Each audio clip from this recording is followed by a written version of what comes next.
Bismillahir Rahmanir Rahim. Welcome everybody to today's class, and now the topic of the class is population and sample.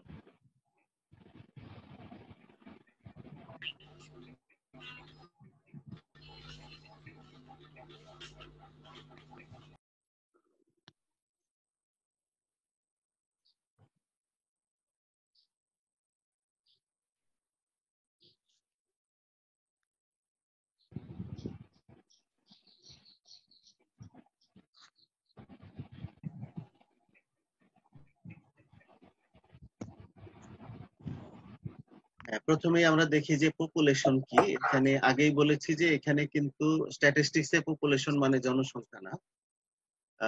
Population is a collection of sampling units or totality of anything. যে কোনো কিছুর সমষ্টি বা total যে কয়টা আছে তার সমষ্টি, সেটাকেই পপুলেশন বলা হয় স্ট্যাটিস্টিক্স এর ক্ষেত্রে। So a population collection of sampling units or totality of anything. এখন স্যাম্পলিং ইউনিট মানে হচ্ছে যে একটা ক্লাসে যদি আমার 100 জন ছাত্রছাত্রী হয়, তাহলে এখানে এই 100 জন হচ্ছে আমার পপুলেশন। এখন এটাকে কেন কালেকশন অফ স্যাম্পলিং ইউনিট বলা হয়েছে? এক একজন ছাত্র বা ছাত্রী তারা হচ্ছে এক একটা স্যাম্পলিং ইউনিট। সুতরাং পপুলেশন মানে হচ্ছে স্যাম্পলিং ইউনিট গুলার কালেকশন, সামেশন বা টোটালিটি।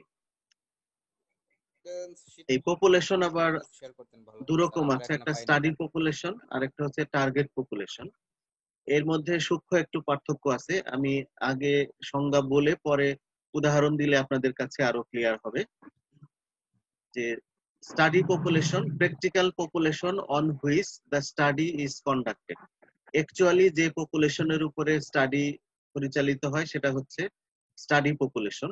আর আরেকটা টার্ম আছে target population, theoretical population to which we generalise and infer.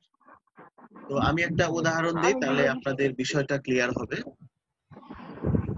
যেমন ধরেন আমি মেডিকেল স্টুডেন্টদের স্মোকিং স্ট্যাটাস দেখবো, যে মেডিকেল স্টুডেন্টরা স্মোক করে কিনা, সিগারেট স্মোকিং করে কিনা। তারপরে যারা মাইক্রোফোন আনমিউট করে রাখেন, যারা মিউট করে রাখেন, যারা কথা নয়েজ আসতেছে, তাহলে আমার পপুলেশন হচ্ছে মেডিকেল স্টুডেন্ট। মানে বাংলাদেশে যত মেডিকেল স্টুডেন্ট আছে সেটা হচ্ছে আমার টার্গেট পপুলেশন। আমি যদি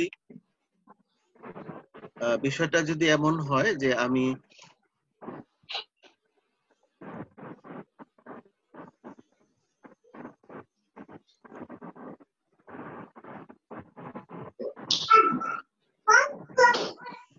সকল মেডিকেল স্টুডেন্ট হচ্ছে আমার টার্গেট পপুলেশন, কিন্তু আমি বাংলাদেশের 7টি মেডিকেল কলেজে এই স্টাডিটা পরিচালনা করলাম, অর্থাৎ তথ্য নিলাম সকল মেডিকেল না, 7টি মেডিকেল কলেজ থেকে। তাহলে ওই 7টি মেডিকেল কলেজের যে স্টুডেন্ট তারা হচ্ছে স্টাডি পপুলেশন, কিন্তু টার্গেট পপুলেশন কিন্তু বাংলাদেশের সকল মেডিকেল স্টুডেন্ট। সুতরাং এর মধ্যে একটু পার্থক্য আছে। সকল মেডিকেল স্টুডেন্ট উপরে আমি আমার ইনফারেন্স বা কনক্লুশনটা চাপিয়ে দিব, কিন্তু অ্যাকচুয়ালি স্টাডি কিন্তু করব 7টা মেডিকেল কলেজের পপুলেশনের উপরে। সুতরাং এই স্টাডি পপুলেশন এবং টার্গেট পপুলেশনে ডিফারেন্স আছে। এরপরে স্যাম্পলিং বা sampling technique. Sampling is the process of taking sample from population. এই যে আমার স্টাডি পপুলেশন, সেখান থেকে সবার তথ্য নেওয়ার দরকার নেই। অনেকটা ওই যে ভাত রান্না করার মতো, যে একটা ভাতে চাপ দিলে সব ভাত সিদ্ধ হয়েছে কিনা বোঝা যায়। এরকম রিসার্চের ক্ষেত্রে সবার থেকে তথ্য নেওয়ার দরকার নেই। কিছু রিপ্রেজেন্টেটিভ পার্সন থেকে বা রিপ্রেজেন্টেটিভ অংশ থেকে স্যাম্পল নিলে তাহলেই আমার বোঝা যাবে যে অ্যাকচুয়াল আমি যেটা জানতে চাচ্ছি সেটার অবস্থা কেমন। তাহলে এই স্যাম্পলিং করার যে প্রসেস সেটাই হচ্ছে স্যাম্পলিং। এরপরে sample. A sample is a representative part of A fully defined population. যে অংশটা টোটাল পপুলেশনের যে অংশটা আমার রিপ্রেজেন্টেটিভ হিসেবে আমি সিলেক্ট করব, দ্যাট ইজ দ্য স্যাম্পল। স্যাম্পলের সংজ্ঞাটা হচ্ছে তাহলে representative part of fully defined population. এরপরে স্যাম্পলিং ইউনিট, এটা আগেই বলেছি। Sampling unit is the smallest unit of population from which sample is selected. In survey, sampling unit is also called respondents.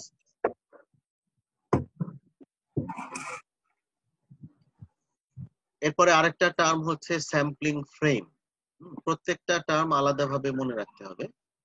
Sampling frame is the list of all sampling units forming the population. Actually, sampling frame is the numbered sampling units. অর্থাৎ প্রত্যেক সদস্যের list numbering, এটাই হচ্ছে sampling frame. Sample size. The number of sampling units that are included in the sample is called sample size. Optimum sample size is essential for precision of results of a research. Total population থেকে কতজনকে sample হিসেবে select করতে হবে সেই সংখ্যাটাই হচ্ছে sample size. এই sample size বিভিন্ন স্টাডির ক্ষেত্রে বিভিন্ন রকম হয় এবং কত স্যাম্পল সাইজ হবে সেটা ক্যালকুলেশন করার ফর্মুলা রয়েছে, সেই ফর্মুলা অনুযায়ী এটা হিসাব করতে হবে।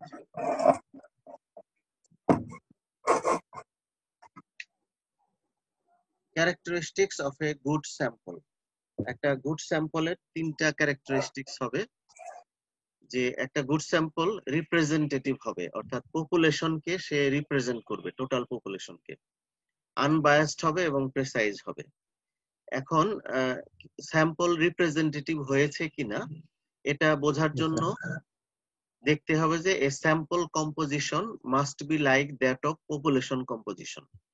অর্থাৎ পপুলেশনের মধ্যে যদি মেল ফিমেল থাকে, চিলড্রেন থাকে, ইয়াং পিপল থাকে, ওল্ড এজেড পিপল থাকে, তাহলে আমার স্যাম্পলের মধ্যেও ওই রকম মেল থাকতে হবে, ফিমেল থাকতে হবে, ওল্ড এজেড পিপল থাকতে হবে, চিলড্রেন থাকতে হবে। অর্থাৎ পপুলেশনের যেরকম কম্পোজিশন, আমার যে স্যাম্পল সাইজের মধ্যে যতগুলো স্যাম্পল থাকবে তাদের কম্পোজিশনও একই রকম হবে। অর্থাৎ পপুলেশনের প্রত্যেক ক্যারেক্টারিস্টিক্স এর লোক স্যাম্পল গ্রুপের মধ্যেও থাকবে। যদি এরকম হয় তাহলে ওই স্যাম্পলকে বলা হবে রিপ্রেজেন্টেটিভ। এরপরে আনবায়াসড, যে এই সিলেকশনের ক্ষেত্রে কোনো বায়াসনেস কাজ করেছে কিনা সেটা বোঝার জন্য sample mean is equal to population mean. অর্থাৎ আমরা যে কয়জন স্যাম্পল হিসেবে যে কয়জনকে নিয়েছি তাদের কোনো একটা ক্যারেক্টারিস্টিক্স এর মিন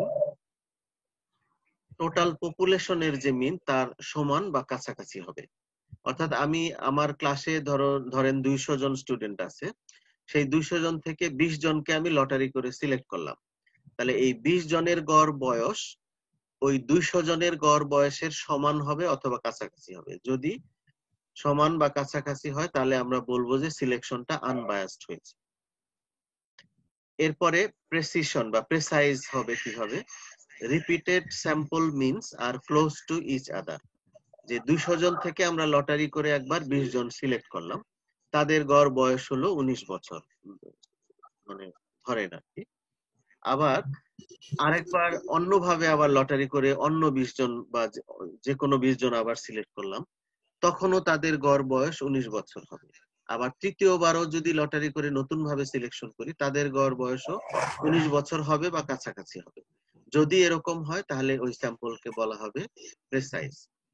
So there are three characteristics of a good sample. That is, a good sample should be representative, unbiased, and precise. Now, why sample or sampling? Keno sampling korte hoy? It is not possible to collect data from whole population due to constraints of resources.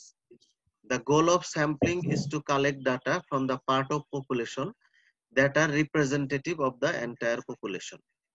A sample of population is used to make inference about whole population. Sampling saves time and other resources by reducing the volume of data.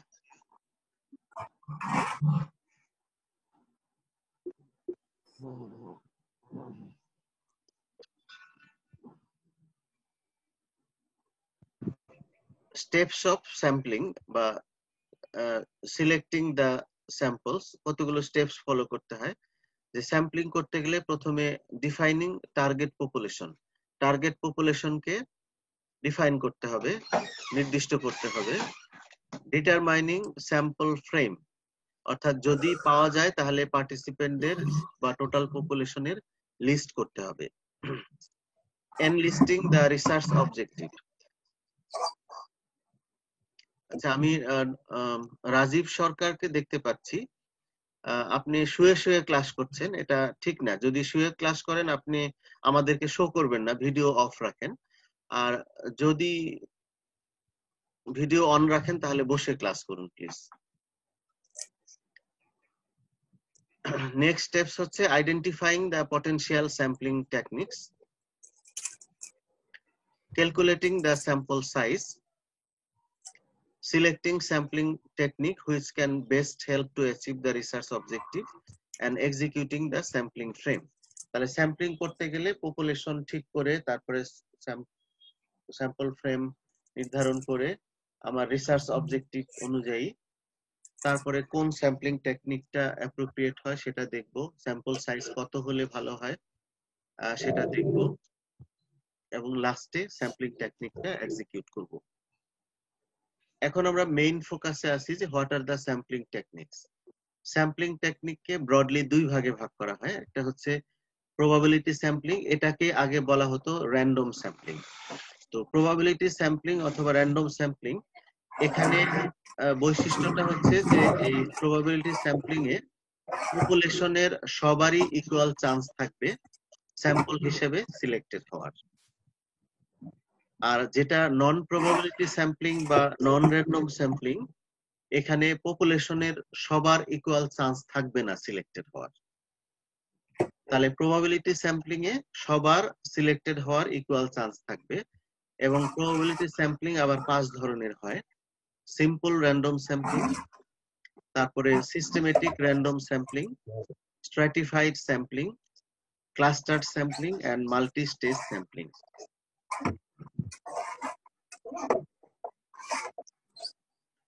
R non probability sampling এর মধ্যে কতগুলো আছে, তার মধ্যে convenient sampling or purposive sampling, quota sampling and judgement sampling. এখন আমরা দেখি যে ওই যে আগে যেটা বললাম প্রবাবিলিটি স্যাম্পলিং, সেটা কাকে বলে। Probability sampling is the sampling technique in which every member of the population has equal chance to be included in the sample. Probability sampling এর প্রথমটা হচ্ছে simple random sampling. Simple random sampling is a probability sampling in which every member of the population has the equal chance to be included in the sample. কি কি মেথডে simple random sampling করা যায়? Method গুলো হচ্ছে lottery করা যায়, সবার নাম লিখে তারপরে লটারি করা যায়, র্যান্ডম নাম্বার টেবিল ইউজ করা যায়, সায়েন্টিফিক ক্যালকুলেটর ইউজ করে এটা করা যায়, এবং কম্পিউটার ইউজ করে করা যায়। এর পরবর্তীটা হচ্ছে সিস্টেমেটিক র্যান্ডম স্যাম্পলিং। এখানে ওই সিম্পল র্যান্ডম স্যাম্পলিং এর মতোই, কিন্তু এখানে একটু সিস্টেম ফলো করা হয়, সে কারণে সিস্টেমেটিক র্যান্ডম স্যাম্পলিং বলা হয়েছে। আগেই আমি একটা উদাহরণ দিচ্ছি, তারপরে এটা পড়বো, তাহলে আপনাদের বুঝতে সুবিধা হবে। ধরেন আমার ক্লাসের 200 জন স্টুডেন্ট থেকে আমি 20 জনকে সিলেক্ট করব। তাহলে আমি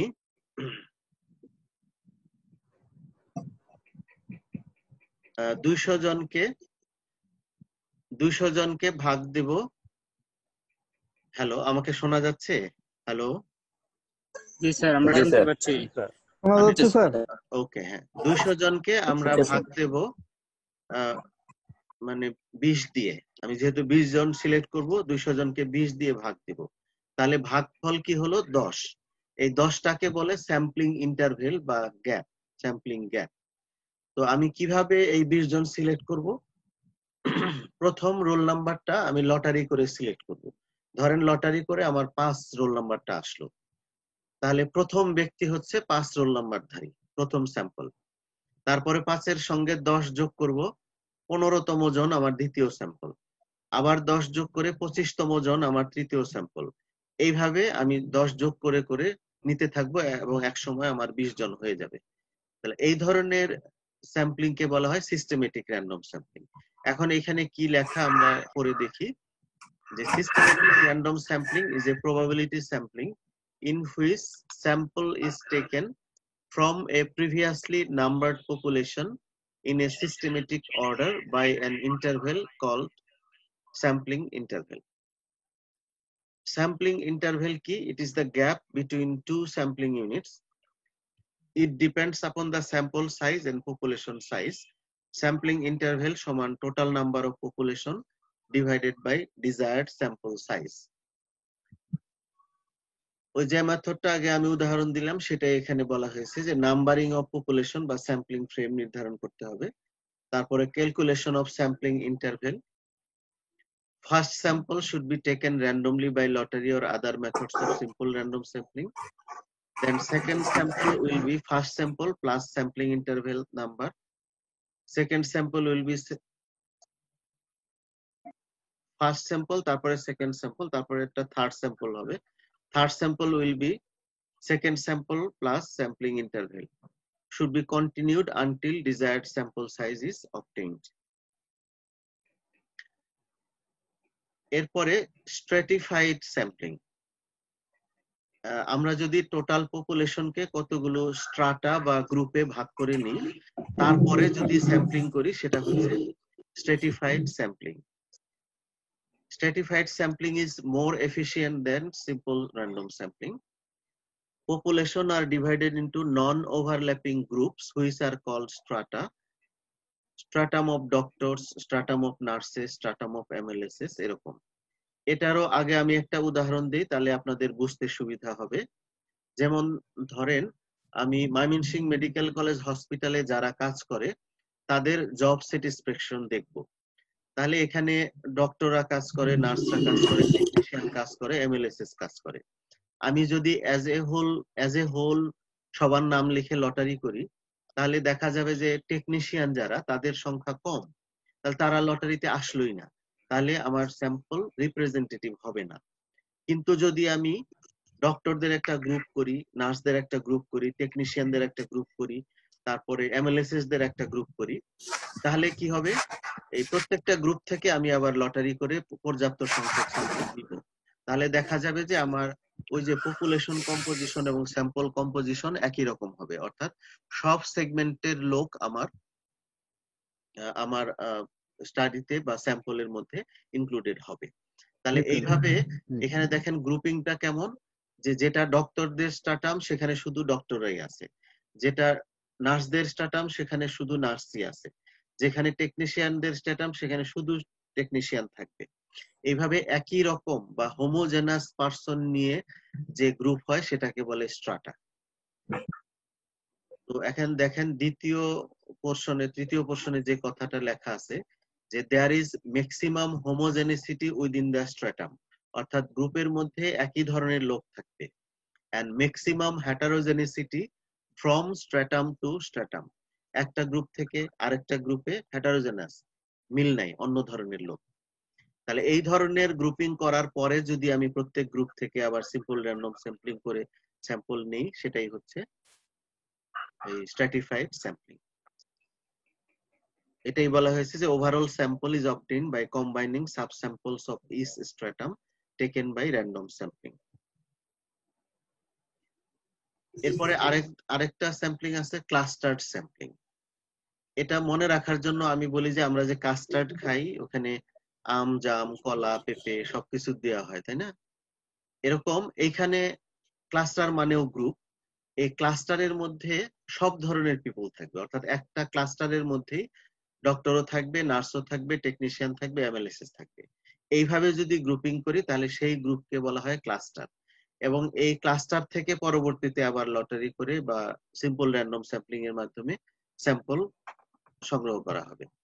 এখন কোন ক্ষেত্রে এটা দরকার হয়, এরকম দরকার হবে, যেমন আমি যদি ওই যে আগেরটাই বলি যে জব স্যাটিসফ্যাকশন দেখি যে ময়মনসিংহ মেডিকেল কলেজের, তারপরে কমিউনিটি বেসড মেডিকেল কলেজের এবং ঢাকা মেডিকেল কলেজের, তাহলে আমার কি করতে হবে, গ্রুপটা এভাবে করতে হবে যে ময়মনসিংহ মেডিকেল কলেজের একটা গ্রুপ, যে গ্রুপের মধ্যে ডক্টর, নার্স, এমএলএসএস এবং সব ধরনের লোক থাকবে যারা শুধুমাত্র ময়মনসিংহ মেডিকেল কলেজ হসপিটালে। আবার কমিউনিটি বেসড মেডিকেল কলেজ হসপিটালেরও এরকম, ওখানে ডক্টর, ওখানে কিছু নার্স, ওখানের এমএলএসএস মিলে একটা গ্রুপ। সেম ভাবে ঢাকা মেডিকেলেরও একটা গ্রুপ। তো এখানে গ্রুপের বৈশিষ্ট্য কি, যে একই গ্রুপের মধ্যে ডিফারেন্ট টাইপ অফ লোক থাকছে, কিন্তু তারা একটা সিঙ্গেল প্রতিষ্ঠানের, তারা ওই প্রতিষ্ঠানকে রিপ্রেজেন্ট করবে। তাহলে এরকম ভাবে যদি গ্রুপিং করা হয় সেটা হচ্ছে ক্লাস্টার স্যাম্পলিং।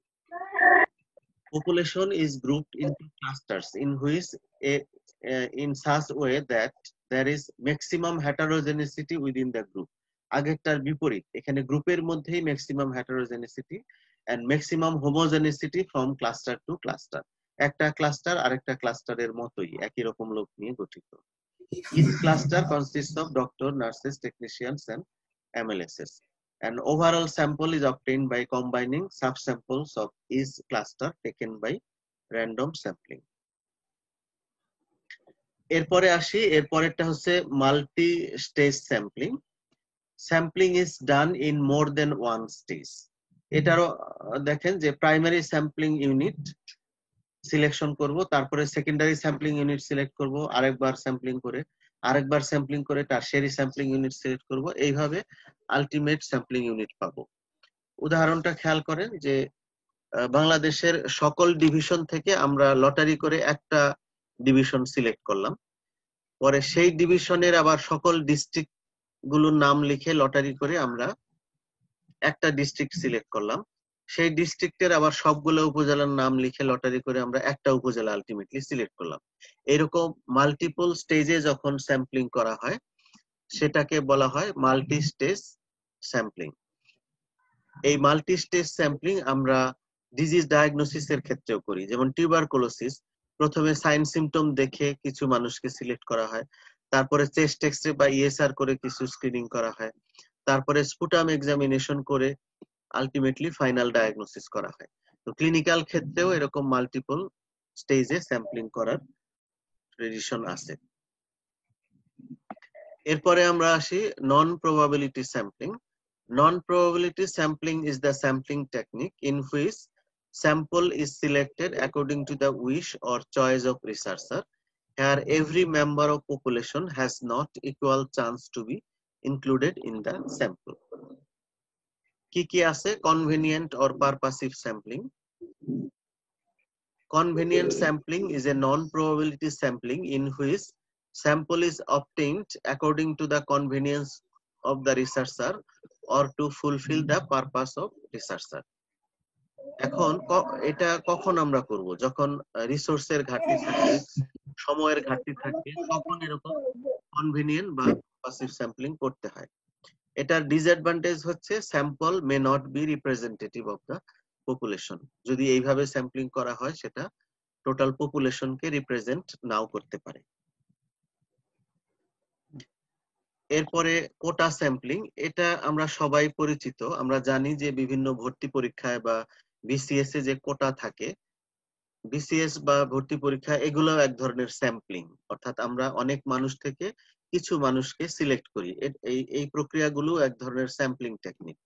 তো যদি কোনো স্যাম্পলিং টেকনিকে আগে থেকেই কিছু নাম্বার প্রিফিক্সড করা থাকে কিছু মানুষের জন্য, সেটাই হচ্ছে কোটা sampling.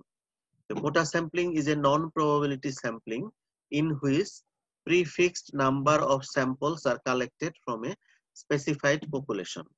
Quota sampling is used in case of admission in medical colleges and in universities, appointment in service by Bangladesh Public Service Commission.